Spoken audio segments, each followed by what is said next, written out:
Director Patino, whenever you're ready.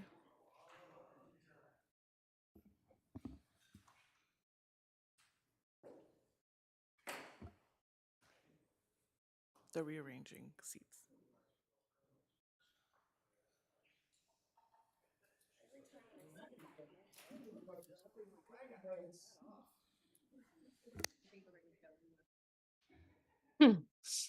Good afternoon. I will call this meeting to order for March 16th, 2023, the meeting of Santa Barbara County Air Pollution Control District Board of Directors. Will the clerk please call the roll? Director Williams, Here. Director Capps, Here. Director Hartman, Here. Director Nelson, Here. Director Lavanino, Here. Director King, Director Clark, Director Perotti, Here. Director Rouse, Here. Director Julian, Here. Director Cordova, Here. Director Infanti, Here. and Chair Patino. Here. We have a quorum. At this time, please stand and join in the board in the Pledge of Allegiance. I pledge allegiance to the flag of the United States of America and to the republic for which it stands, one nation, under God, indivisible, with liberty and justice for all.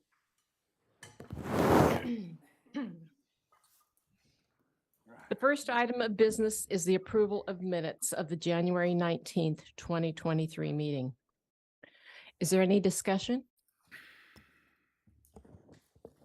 Julie, move for approval. Hartman seconds. I have a motion and a second. Any further discussion? Will the clerk please take a roll call vote? Director Williams, Aye. Director Capps, Aye. Director Hartman, Aye. Director Nelson, Director Lavanino, Aye. Director Perotti, Aye. Director Rouse, Director Julian, Aye. Director Cordova, I read the notes. Is it okay if I am included on the vote? If I Yes. read them? Mhm. Yeah, okay. Aye. Thank you. Director Infanti Aye. and Chair Patino. Aye. Motion passes. The next unanimously. item, excuse me, the next item is the approval of the administrative items. Does any board member wish to pull any of these items? Madam Chair, I'd like to pull D3. D3? Anything else?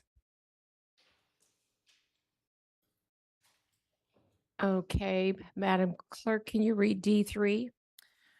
Administrative item D3, Notice of Violation Report. Receive and file the summary of notices of violation issued and penalty revenue received during the months of January and February 2023. Yeah, my question is just, I see a new operator, and I'm assuming that's the HVI Cat Canyon Replacement Company, Team Operating LLC. Yes, that's correct. Okay, so I'm not really concerned about each one of these, but I just kind of like if you could characterize kind of our relationship. Are things getting better? Things getting worse? Are they responsive? We continue to work with team operating. We do have some outstanding issues that we're working through. It isn't to the level of compliance yet that we would expect any ongoing operator to abide by within our region.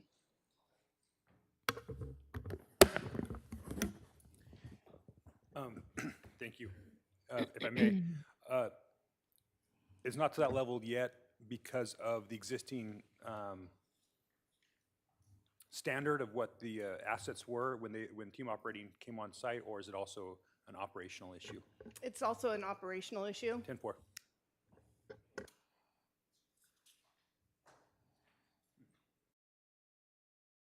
Any other questions? Somebody answer me? No further questions, Chair Patino. The Okay, ghost of Greca lives on, unfortunately. okay. Do we have any public comment? Chair Patino, we did not receive any public comment on these items. Thank you. Then we will act on the agenda. Do I have a motion? Move for approval, Julia.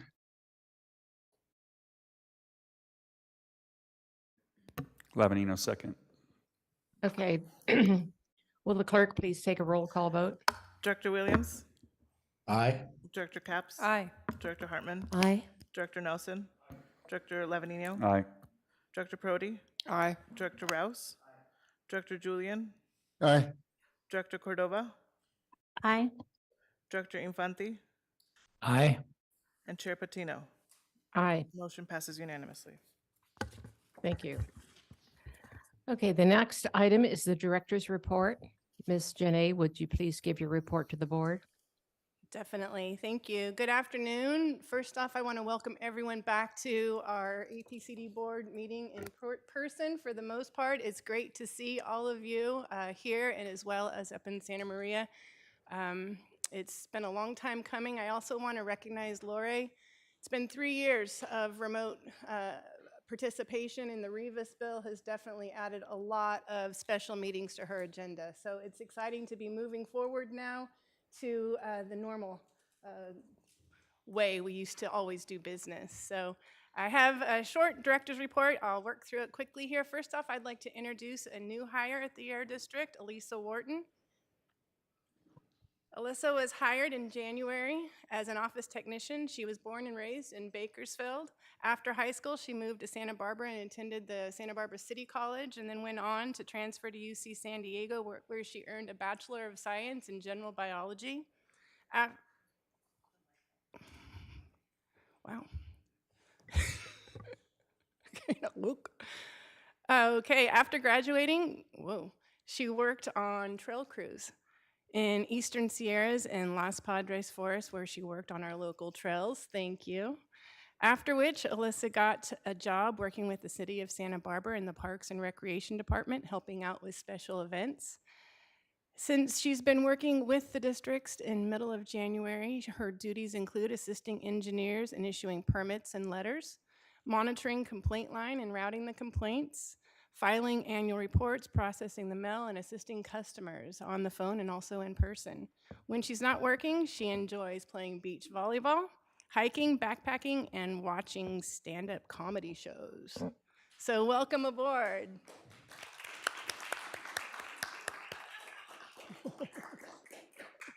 Our stand-up comedian. Exactly.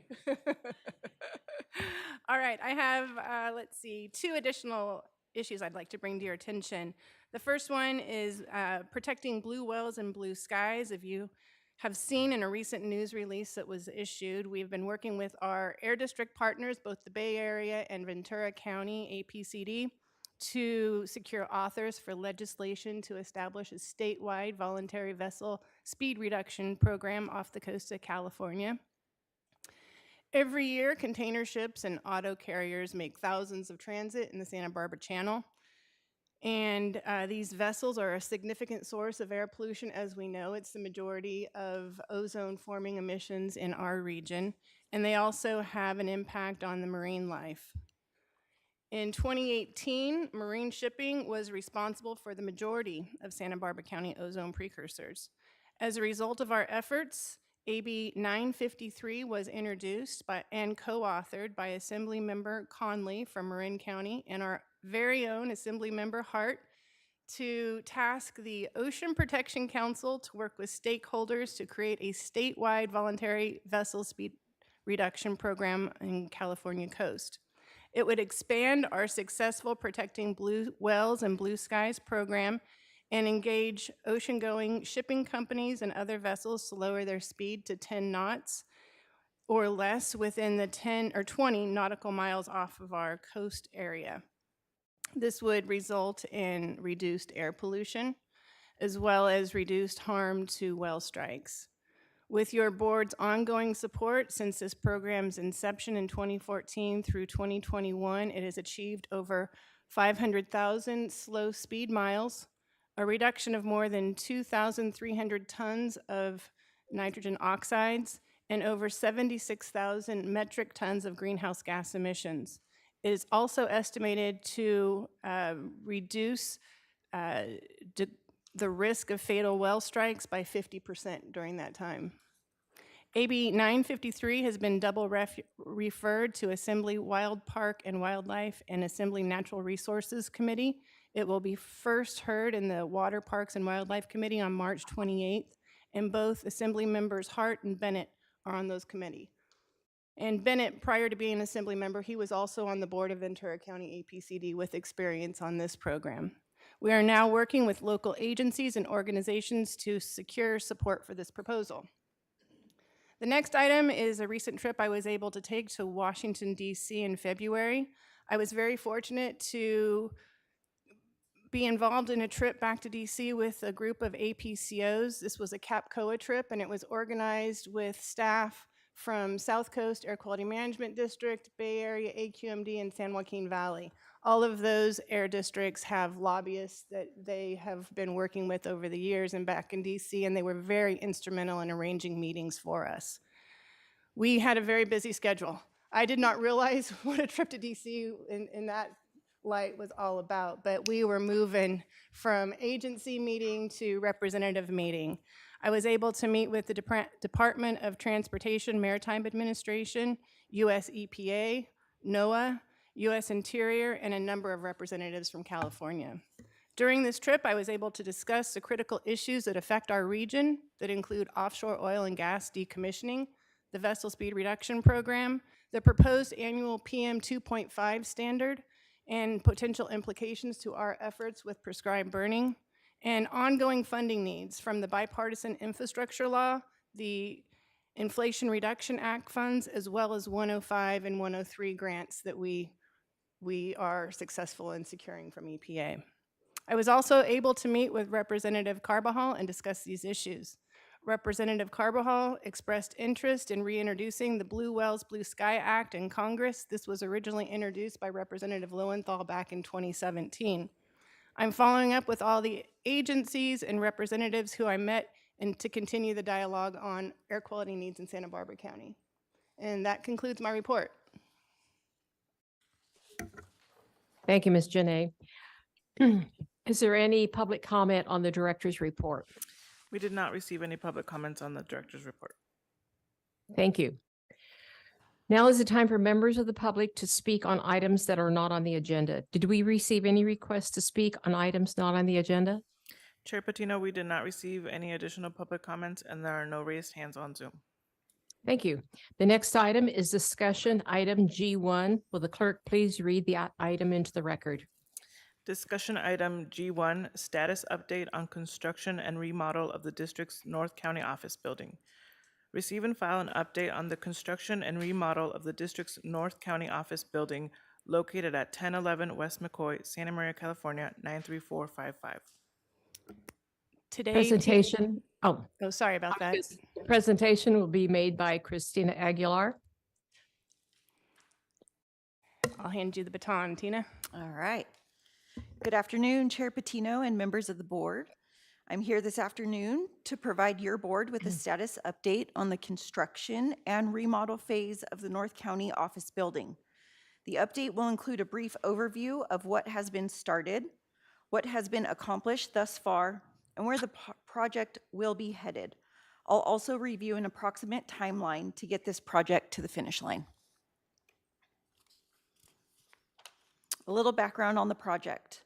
The district included a one-time expenditure of $1.5 million in fiscal year 2021 to purchase an office building. The district had a healthy fund balance, and the idea was this would allow the district to invest in an asset that would increase in value at a rate greater than what was currently occurring with our pooled cash account. The district is currently in a long-term lease with the county for office space in Santa Barbara and also rents space in Santa Maria from a private owner. This purchase would not only add a large asset on the balance sheet, but would allow the district to eliminate rental costs for our current office location in Santa Maria. Currently, we have 33 staff and 1 vacancy. And if you look at where those staff are located throughout the county, we are split almost 50-50 when comparing North County versus South County. The district reached out to the county's real estate division in August of 2020 to request their assistance in making this purchase. Over the next 10 months, the district looked at numerous properties and ultimately found one in May of 2021. Staff worked with the board in May 2021 on making an offer and completing the due diligence needed to move forward with the transaction. The board approved the purchase of the office building for a purchase price of $800,000 at the June 2021 board meeting. Things ran very smoothly during the escrow period, and the district became the owner of this building on September 23rd, 2021. The office building is located at 1011 West McCoy in Santa Maria. It's in a light industrial area in southwest Santa Maria. The building is 5,967 square feet and has a 1,500 square foot warehouse that's attached to the office space. The district was also looking for a secured parking lot for district vehicles, and this property came equipped with that feature. Here's a picture of the front of the building as it stands now. Over the past year and a half, the district has been working with Paul Poirier and Associate Architects to develop a design for the building. Here you can see pictures of the exterior elevation from the front and side angles. Plans have been finalized and cost estimates completed at this point. The plans were submitted to the City of Santa Maria Planning and Development Department for plan check in October 2022. The first round of comments were received from the city in December 2022. Paul and his team have addressed all comments and plan to resubmit for final plan check by the end of this month. The district has also been working with County Capital Projects Division over the last year to assist with coordination of demolition.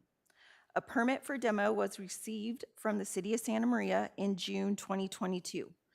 Demolition of the interior of the building started after the permit was received and was completed in January of 23. The building envelope is intact, but everything on the inside has been removed. I have a few pictures to share on the next slide. When the office building is fully renovated, it will house the district's North County fleet. It will offer a fully equipped monitoring lab as well as a lab for compliance staff, with an area to use calibration gases to calibrate equipment before going out into the field or maintain and repair equipment when needed. There will also be a space for the district to hold public workshops. The plan for the renovation includes resiliency for the district's IT and air monitoring networks, as well as sustainable building practices with a goal of being a net zero energy efficient building. So here are a few pictures of the building before and after demo. The top left pictures show the front of the building while the team was reviewing demo plans. As you can see, there were lots of walls with many different wall colors. The interior of the building was very choppy. In the bottom picture, you can see that the space opened up and how neat the exposed trusses look. When the building was purchased, the interior was originally divided into 3 separate office suites. Completing demo has now created one space that will be totally functional for district staff. Top right corner is the second floor, and at the bottom there in the middle is the empty warehouse space. So the 2 pictures on this slide are the designs for the interior of the building. The top picture is the ground level, and the bottom picture is the second story. The final design offers district staff 5 executive offices, 10 regular offices, 4 cubicles, a collaboration area, a conference room, small meeting room, restrooms with showers, fully functional server room, a large meeting room for public hearings, a fully equipped lab, and a space to securely store the district's air pointer when it's not deployed, which is our mobile air monitoring equipment that sits on a trailer. As mentioned earlier, this building design has a goal of being net zero energy efficient. A solar energy system with battery backup will also be installed for resiliency. If the building were to lose power for whatever reason, it would have enough power to keep the servers up and running, which would allow the continuous feed of air quality information to the district's website for the general public to access. So where are we now and what are the next steps? First, we'll be working with County General Services and Capital Projects Division to open the request for proposals, or RFP, for construction. This has been our most recent task, gathering all specs and plans so there's a complete package. We have a meeting to finalize this document next week and hope to have it posted online by the end of this month. This RFP opportunity will be posted online for 45 days. After the proposals are reviewed, the district will come back to your board, we're anticipating in June, to get approval to award the construction contract. If all goes well, construction will start in July and is estimated to take 6 to 8 months, with an estimated move-in date by the end of next fiscal year. The anticipated construction cost for the renovation is between $1.8 and $2 million. Funds were allocated in the fiscal year 22-23 budget. However, approximately $225,000 will be spent for the building design and demo by the end of this fiscal year. The leftover renovation budget is being rolled over into next year's budget and will be brought to your board for approval at the budget hearing in June. As you can imagine, there has been a lot of work put into this project this far. We are very excited for the end product. This building will allow the district to have a permanent presence in North County and provides a wonderful building and office space that our district staff will be able to utilize well into the future. Once the building is complete, the district plans to have a ribbon cutting and open house to invite all of our board members to come and tour the new office. So that's it. Thank you. And we can answer any Thank you. questions. Any questions from the board? Any discussion? Madam Chair, Lavanino has a couple questions. Certainly. Is it anticipated that we would have our hearings in North County at this office? No, we would continue the same structure we do now. They're so Okay. well connected. Right, okay. And then the other thing is a question about, the size. So are you going to fill the whole thing with just APCD, or is anything going to be available for lease or anything? Or So initially, when we started the process, we looked at numerous buildings, and we definitely heard from the board that it wasn't in our best interest to be landlords, that would be quite difficult. So yes, it's just our plan to occupy this office. Okay, and then the storage portion of it, is that where all our trailers and those types of things are going? So, and we will fill that space as well? Well, we're going to create a server room. Okay. So that's not there now, but that will be the location for a server room. And then, yes, there's 2 fully functional big doors. So our all of our expensive equipment will be able to be housed there. Awesome. All right, cool, thank you. Any other questions? Parodi has a question. Yes, Commissioner Parodi. Thank you. I guess my question is the secured parking. Will there be sufficient parking? You didn't say how many spaces. I'm just curious. I don't know the quantity of spaces. I'm pretty sure there's 10 of them. But yes, so it's fully secured for our fleet. And then there's also public parking. And eventually we plan to have EV charging stations for both district fleet and public at that location. Great. And then also, I'm assuming you'll have some bike parking available as well, bicycle? Yeah. Yes, definitely. Okay, thank you. And one thing to note, as far as the bike issue, a number of our staff actually live close by within biking distance, so that'll be perfect. Any other discussion? Chair Patino, it does not Yeah. look like there's any additional comments. Okay, thank you. Any public comment? We did not receive any public comment on this item. Okay, we're going to receive and file the report, but we do need a motion and a second to adopt a resolution. Chair Patino, the resolution would be for item G2. Oh, I'm sorry. Okay, thank you. I'm getting ahead on my agenda here. Okay, so we just receive and file. Yes, correct. Okay. Thank you. And let's see, the next item is G2. Madam Clerk, can you please read the title? Certainly. Discussion item G2, determine that amended Rule 333 reciprocating internal combustion engines is no longer necessary to satisfy Assembly Bill 617 requirements. Consider recommendations as follows. 1. Receive and file report regarding best available retrofit control technology, BARCT, for reciprocating internal combustion engines at Assembly Bill 617 industrial facilities. And 2, adopt a resolution determining that amendments to District Rule 333 are no longer necessary to implement BARCT for reciprocating internal combustion engines because the affected Assembly Bill 617 industrial facility has requested changes to their district permit to operate to directly implement BARCT no later than December 31st, 2023. Thank right. you. All right, today Tim Mitro, engineer in the Planning Division, will be providing a presentation. We're on the home stretch as it relates to our BARCT measures. As was mentioned in the agenda, these measures are required under the piece of legislation AB 617 to be implemented by the end of this year. So I think we have, after this one, I believe we have 2 additional items that we'll be bringing back to your board later in the near future. So Tim, if you could please proceed. All right, thank you very much, Erin. So today's presentation is going to be on our Assembly Bill 617 BARCT analysis, best available retrofit control technology for reciprocating internal combustion engines.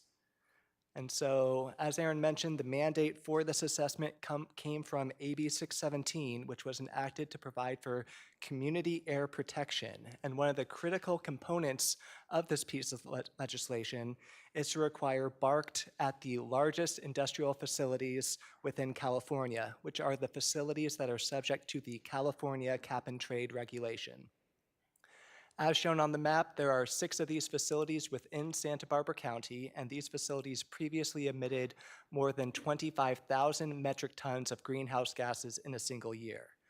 So AB 617 requires these 6 facilities to be evaluated for BARCT, requiring the maximum emission reductions achievable for criteria air pollutants after taking into account both environmental and economic impacts.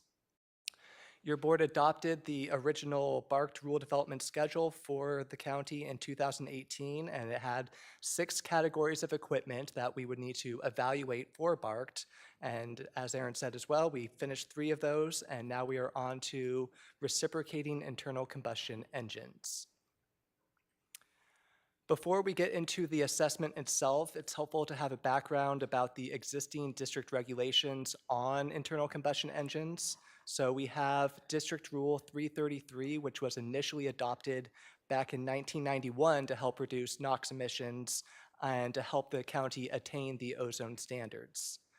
So Rule 333 applies to engines with a max rated horsepower of 50 or greater, and it requires these engines to be periodically tested to demonstrate compliance with the applicable emission limits. For this assessment, we're going to be focusing on spark-ignited rich burn engines, and then these rich burn engines can be further categorized as either non-cyclical or cyclical engines. Most industrial engines being used in the field are considered non-cyclical engines because they operate under relatively constant conditions, and that allows them to be prime candidates to be equipped with 3-way catalysts. And these catalysts could help the engines get to a NOx standard of 50 ppm, or about 90% NOx control, and as this was the readily achievable limit all the way back in 1991. As for cyclical engines, they're often used on in the oil industry on oil well pumps, and these engines continually fluctuate between operating at load and operating in an idle state. So it's more challenging for them to use the air pollution controls and maintain the proper combustion parameters. So back in 1991, the emission standard was 300 parts per million for NOx, and these engines were typically complying with this standard by just making adjustments to the engine and the air-fuel ratio controls.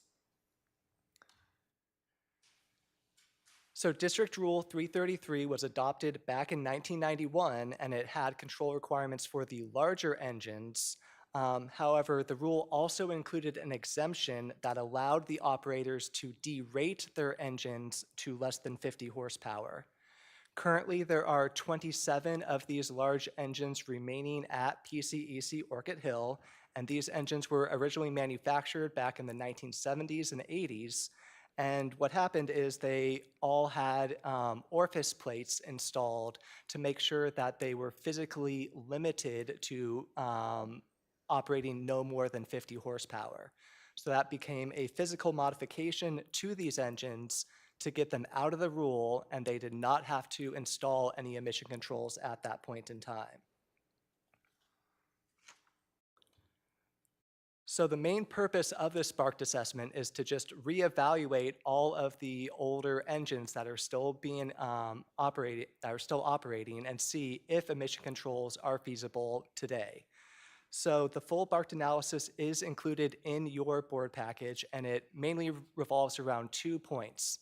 The first is that these older engines can still comply with updated standards, even if they are derated, because catalysts these days are able to still work on the derated engines. The second key point is that lower standards are achievable compared to the 1991 standard. So we reviewed the updated rules at both the South Coast Air Quality Management District and at the San Joaquin Valley Air Pollution Control District, and their rules are showing that an 11 ppm NOx standard is now achievable for both non-cyclical and cyclical engines. So this new standard represents about a 98% control efficiency compared to the uncontrolled baseline. And for our determination, we also included a separate category for derated cyclical engines because they still do have additional challenges in using the air pollution control equipment, and so they're allowed up to 25 ppm of NOx. So early on in this process, PCEC took a proactive approach and they initiated control technology trials on a few of their engines to see if their specific engines could comply with these lower NOx standards. So PCEC installed a few catalysts and air-fuel ratio controllers and then performed emission tests at various times on these engines throughout the year. The results of one of these tests is shown in the picture with the different emission readings taken over the course of 15 minutes. And overall, PCEC their technology trials verified that the lower NOx limits are technologically feasible on their engines, and so PCEC wanted to pursue this control strategy to comply with the BART assessment. To show that the BART analysis is cost-effective, district staff compiled the estimated costs and emission reductions for PCEC to comply. These values are shown on a per-engine basis in the second column, and then also the total amount for all 27 engines in the final column. There are going to be capital costs associated with the initial purchase and installation of the catalyst and air-fuel ratio controllers, and there will also be ongoing costs associated with maintaining the catalysts and performing the required emission tests. But by meeting BART, the NOx emissions at this facility will be reduced by about 73 tons per year, which represents about a 6% reduction in the stationary source inventory for NOx. We also showed the project's total cost effectiveness to be around $6,800 per ton of NOx reduced, which is considered cost-effective for a rural development project.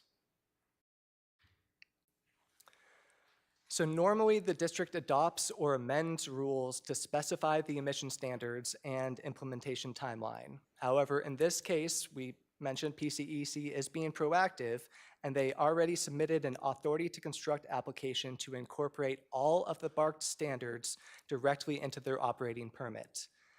The ATC permit, which is included as attachment 2 to the board package, was issued on March 8th, and it is an enforceable document that requires the facility to install the control equipment on all of their engines no later than December 31st, 2023. And since the remaining 5 AB 617 industrial facilities in Santa Barbara County do not currently use prime spark-ignited engines, staff affirms that it is no longer necessary to amend District Rule 333. Even without a rule, the BART analysis will continue to apply to the existing and new units at all 6 facilities, though. To wrap things up, I wanted to present a full timeline regarding this project. We touched on most of these topics over the course of the presentation, but I did want to point out that we had a Community Advisory Council meeting on February 22nd, where the CAC Community Advisory Council members, PCEC, and the public had an opportunity to comment on the analysis and ask any questions. So PCEC did comment on their experience with the BART project and their goal to comply by the end of this year. And staff also answered questions from the Community Advisory Council members covering topics such as the source testing provisions, the implementation timeline, and the estimated costs for the project. Another bullet point I just wanted to mention is that if the board approves staff's recommendation at today's hearing, the BART analysis will be forwarded to the California Air Resources Board and posted on their website so that it is readily available for other air districts and communities within California. So staff's recommendation today is to adopt the attached resolution, and this resolution concludes that the amendments to District Rule 333 are no longer necessary to satisfy the Assembly Bill 617 BART requirements. And that concludes my presentation. Thank you. Do we have any discussions or questions from the board? I do. Just a Yes, couple of Mr. quick questions. Lavanito? Thank you, Madam Chair. I'm just curious, I'm sure obviously they factored this in, but I'm just curious. Well, first off, do they have more than 27 engines there? Do they have new ones as well that are operating? They do have a few other engines that are being proposed that are going to be under 20 horsepower and exempt from permit requirements. And then they have a few other engines that were already had a maximum rated horsepower in the 30 to 40 horsepower range. So those are unaffected by this analysis. Okay. And then, so the capital cost to retrofit a 50-year-old engine. So I'm just curious, like, how does that pencil out? Instead of buying a new lower rated engine, you're throwing 60,000 into well, actually you're putting $1.5 million into some 50-year-old engines. What are the cost of a new? So I don't have the cost for a new engine, just mainly because the engines also have to be coupled specifically to the operating equipment as well. Okay. And so it wasn't something that we wanted to or had to look at because PCEC was already volunteering Right. this strategy. Okay. So mainly we set the emission standard and PCEC evaluated what was the best available method for them to reach the standard with their with all the costs that they acknowledge. That's good for me. Any other questions? Chair Patino, there's no questions in Santa Barbara. Any public comment? We did not receive any public comment on this item. Okay, so we're going to receive and file that. Here I am, and we're going to adopt the Chair resolution. Patino, Yes, there is a resolution with this item. yes, that's what I was going to say. Oh. But we need a motion and a second for the resolution. I'll move both recommendations 1 and 2. It's Infantia, I'll second. We have a motion and a second. Any further discussion? Hearing none, Madam Clerk, can you please call the roll? Director Williams, Vote. Aye. Director Capps, Aye. Director Hartman, Aye. Director Nelson, Director Lavanino, Aye. Director King, Director Prody, Aye. Director Rouse, Director Julian, Aye. Director Cordova, Aye. Director Infanti, Aye. and Chair Patino. Aye. Motion passes unanimously. Thank you. The next item is discussion item G3. Madam Clerk, can you please read that item into the record? Discussion item G3, District Permitting Program. Receive and file a presentation from district staff on the district's permitting program. This afternoon, Will Saroff, the supervisor for our engineering division, will provide a presentation of one of our critical programs that the district works with roughly 1,000 sources in our region. That's correct.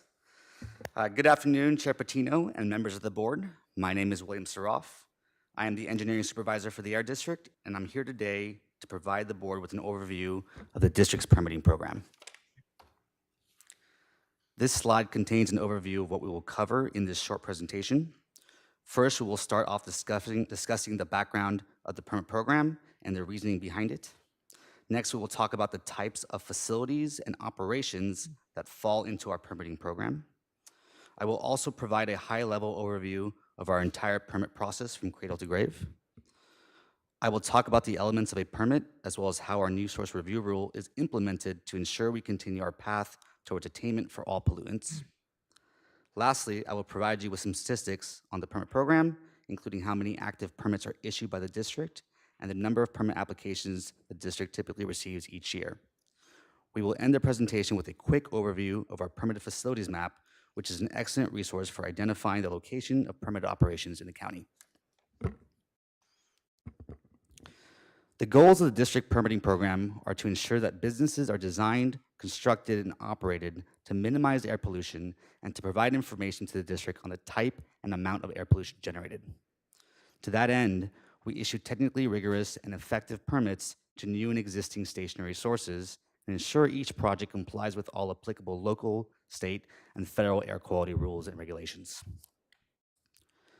At both the federal level and state level, the US EPA and the California Air Resources Board have established health-based clean air standards and given the district primary responsibility for controlling air pollution from local stationary sources to help attain these standards. Air pollution is caused by large and small businesses, motor vehicles, consumer products, and natural sources. In order to develop a comprehensive strategy to achieve clean air, the district needs to know how much pollution is created by each source and must ensure that every business is operated to minimize the air pollution they cause.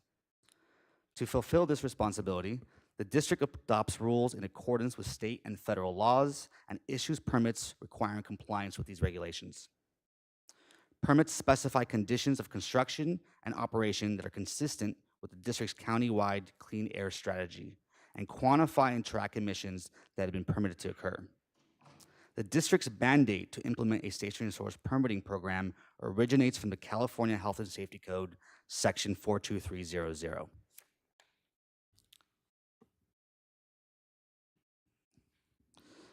First, I want to be clear that the district regulates stationary sources of air pollution.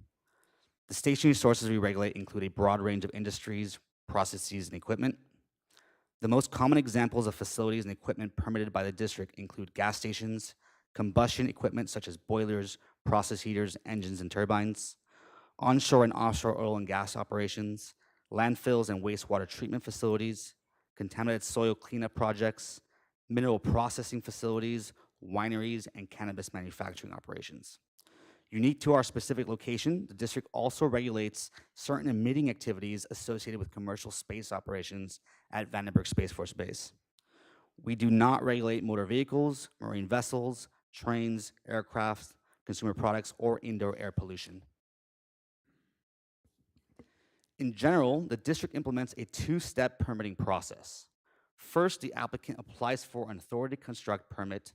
As the name implies, this authority to construct is a pre-construction permit which authorizes the source to proceed with the installation and initial operation of the project that was applied for and approved by the district. This application for the authority to construct is subject to a 30-day completeness review period where our engineering staff determine whether the application has sufficient information for processing. As part of this process, the district determines whether the project as proposed by the applicant complies with all local, state, and federal air quality rules and regulations. Once issued, the authority to construct permit is valid for 1 year. Construction begins when the equipment is physically installed at the facility. After construction is completed, the company is allowed to temporarily operate the permitted equipment during what is termed as the source compliance demonstration period, which provides the permit holder time to shake down the equipment and work out any startup operational issues. During the source compliance demonstration period, the district inspects the facility and witnesses any applicable source testing to ensure that the equipment complies with the permit's conditions, as well as all applicable local, state, and federal requirements. You can think of the source test like a smog check.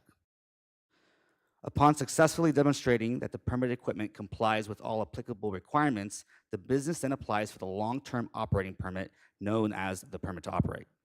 Once the permit to operate is issued, this permit governs operations of the permitted equipment for a 3-year period. During this time, district staff perform field inspections, review data submittals such as annual reports, and observe any ongoing source testing as necessary. After 3 years, the permit is reevaluated, revised as necessary, and reissued for another 3-year period. As for fees sources pay, the district assesses an application filing fee, which covers the district's costs for filing and review of the application.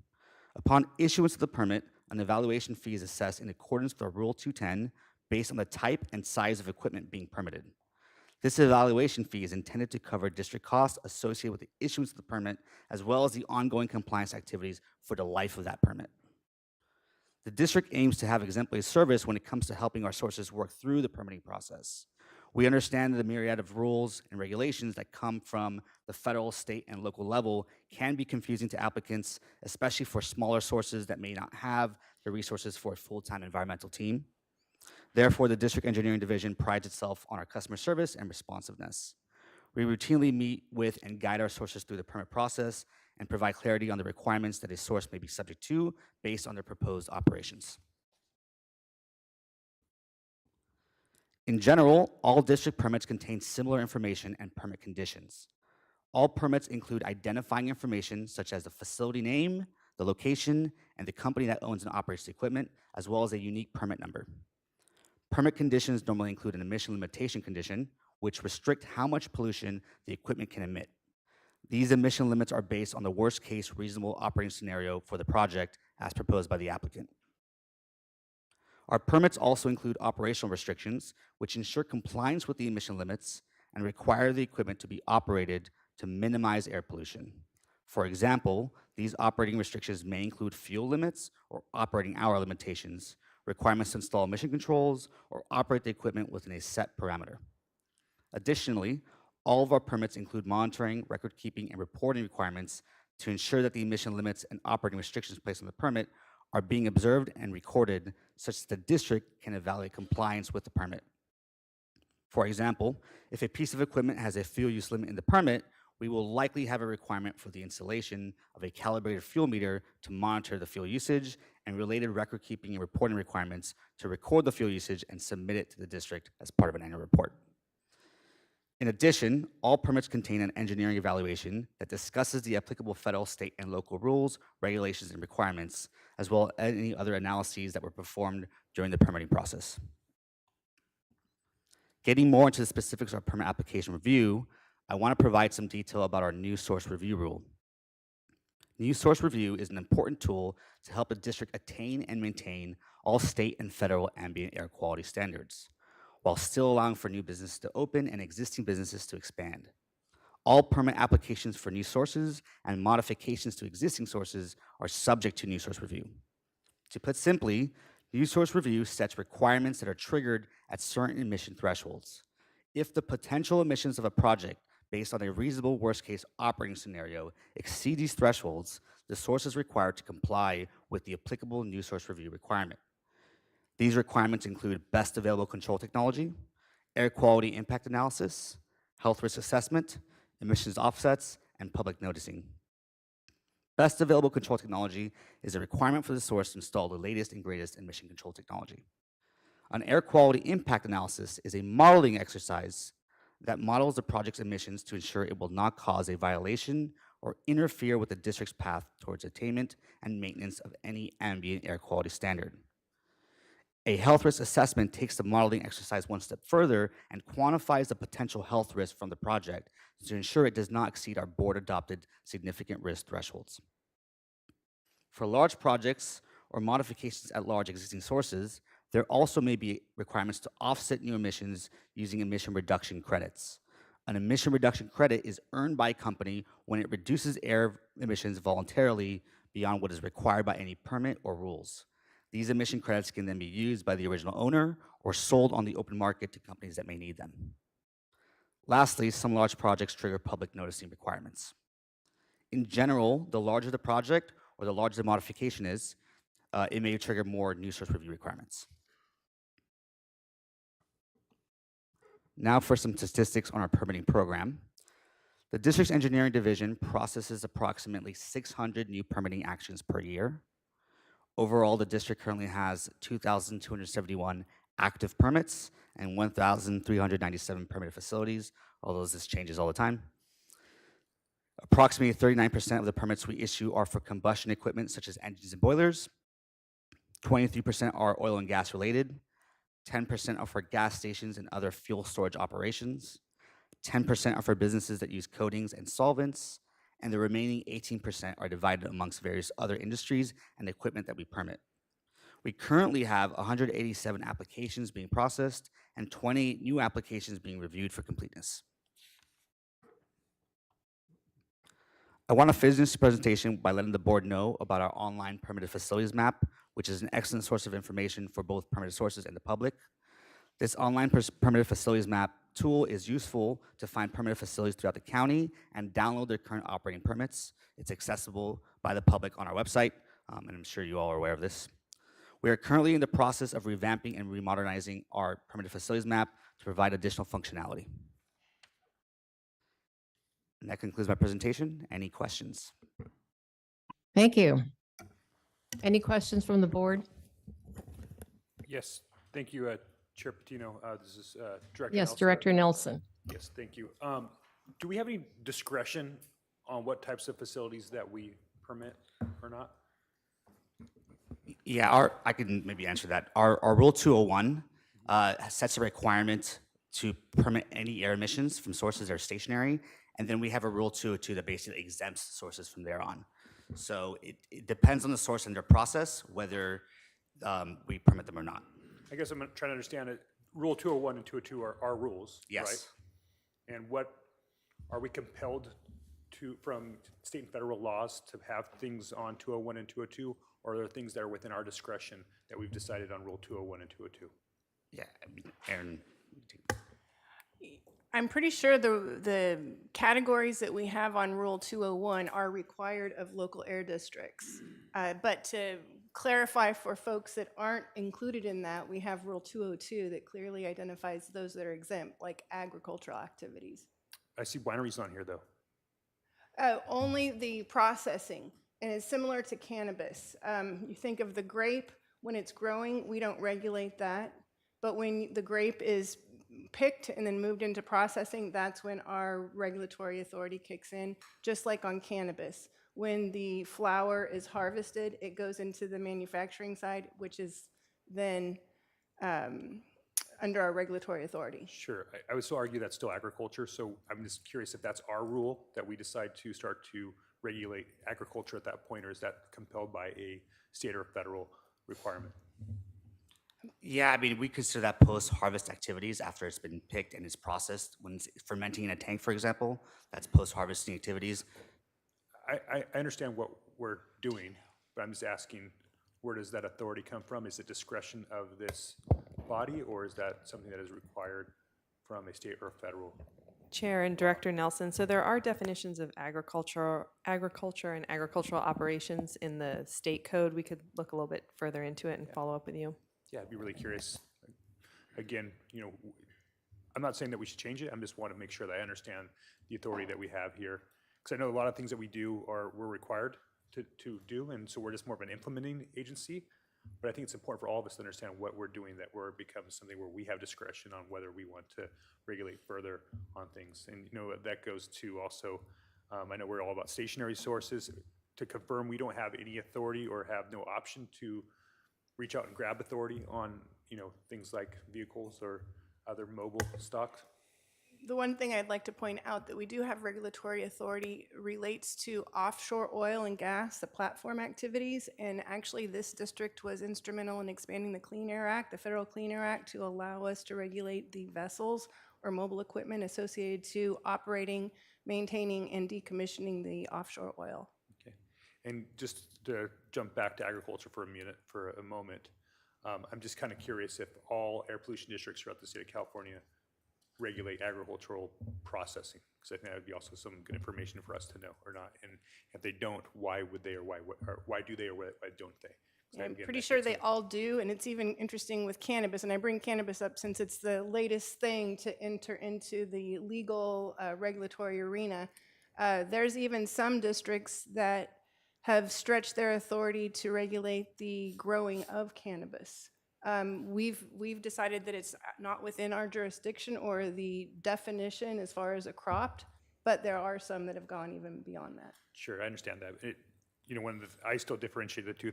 One is recognized by the federal government as agriculture. The other one is essentially a pharmaceutical that's regulated.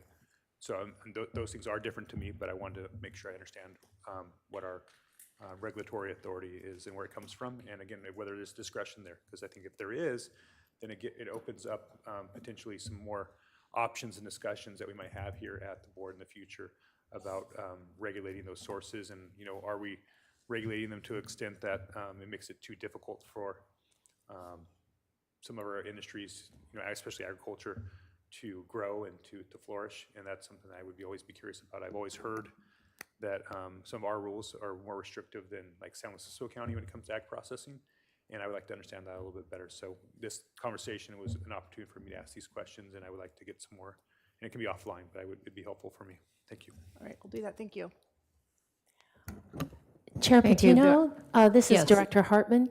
Yes, Director Hartman. So I have two questions, and the first really comes from the answer to Director Nelson's question. The jurisdictions that regulate cannabis cultivation or growing, have those been settled in court? Or do they have the legal authority, and is that clearly established? Or The other air districts that I referenced, I don't think they've been challenged on it.